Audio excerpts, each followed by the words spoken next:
Good morning friends, আমি রিয়াশা। ইউটিউবে এক সপ্তাহ আগে আমি একটা নতুন ইউটিউব চ্যানেল বানিয়েছি। আমার চ্যানেলটার নাম হচ্ছে ডে উইথ রিয়াশা। তো আজ আমার প্রথম ব্লগ ভিডিও একটা শেয়ার করতে চাই, মানে ইচ্ছুক কাল থেকে আমি প্রকাশ করেছি যে রবিবার আমার অফিস ছুটি থাকবে, তো আমি টাইম পেয়ে যাব, তো একটা ইউটিউব ব্লগ আমি শেয়ার করব। বাট আমার একদমই আইডিয়া নেই কীভাবে ইউটিউবের জন্য ক্যামেরা মানে ফোনটাকে ধরে ভিডিও বানাতে হয়, আমার কোনো আইডিয়া নেই। যদিও আমি ইউটিউবে সার্চ করলে আমি আগেই হয়তো পেয়ে যেতাম, বাট সেটা আমার করা হয়নি।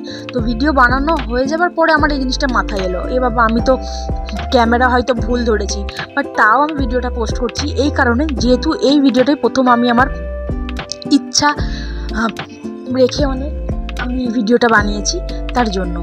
তো যাই হোক, আজ তো রবিবার, তো সকাল সকাল ঘুম থেকেও উঠে পড়েছি এই কারণেই, কারণ যেদিনকে অফিস থাকে সেদিনকে ঘুম ভাঙতে চায় না, আর আজ যেহেতু অফিস ছুটি, তো তার জন্যে আমার ঘুমটা মনে হয় তাড়াতাড়ি ভেঙে গেছে। যাই হোক, আজ তো রবিবার, তো রবিবারের ব্রেকফাস্ট একটু স্পেশাল হওয়াই উচিত, আর সবার বাড়িতে হয়েও থাকে মনে হয়। তো যাই হোক, আমি বানিয়ে ফেললাম লুচি আর ছোলার তরকারি। লুচি ছোলার তরকারিটা এরকম না যে আমি ইনস্ট্যান্ট এখনই আমি ভেবে বানালাম, আমি কাল রাত থেকেই ভেবেছিলাম যে সকালে সময় থাকবে, এক সপ্তাহ পর বাড়ি আছি, বাবাও থাকবে, বাবারও আজকে ছুটি, তো আজকে আমি লুচি ছোলার তরকারি বানাবো এবং সবাই মিলে বসে ব্রেকফাস্টে এনজয় করব। তো কালকে রাত্রিবেলায় আমি ছোলা কিনে এনেছি, ভিজিয়ে রেখেছিলাম, তো সকালে উঠে ময়দা মেখে নিয়েছি, ছোলাও বসিয়ে দিয়েছি। তো আমি ঘুম থেকে উঠেই কাজগুলো করতে শুরু করে দিয়েছিলাম মুখ না ধুয়ে, তাই মুখ টুক ধুয়ে নিয়ে একটু স্কিন চর্চা আর কিছুই না, একটা ভিটামিন সি সিরাম ওটা লাগাই, আর একটা সানস্ক্রিন লাগাতে হয় রেগুলার, যেহেতু বাইরে যাতায়াত করে স্কিন প্রচণ্ড ডাল এবং ট্যানিং হয়ে যায়। তো সেই সব করলাম, তারপরে মাকে বললাম মা একটু লুচিগুলো বেলে দিতে, কারণ আমি যদি লুচি বেলতে যাই তাহলে আমার মনে হয় না আজ রবিবারের সকালের ব্রেকফাস্টটা খাওয়া হয়ে থাকবে। তো তার জন্য মাকে বললাম যে বড় বড় করে রুটির মতো করে বেলো, তারপরে ওটাকে 4 টুকরো করে দাও, আমার মনে হয় খুব তাড়াতাড়ি হবে। তো এইভাবে কি করলাম, মাকে আমি বললাম, তো মা আমার অনেকই হেল্প করেছে আমার তরকারি বানানোর টাইমে।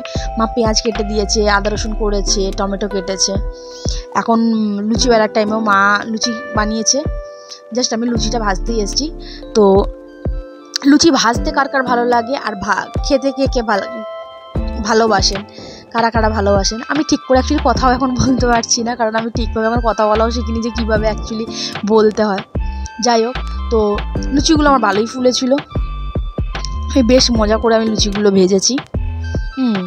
মা বলছিল যে ঠিক আছে তুই ছেড়ে দে, আমি করে দিচ্ছি। আমি বললাম না ঠিক আছে, আমি অনেকদিন পর সুযোগ পেয়েছি যখন আমি করি। তো লুচিগুলো বেশ যখন ভাজলাম, ভাজতে বেশ মজাই লাগছিল। তো লুচি ভাজা টাজা শেষ করার পরে মোটামুটি 9টার মধ্যে আমার কমপ্লিট হয়ে গিয়েছিলো। তারপরে সবাই,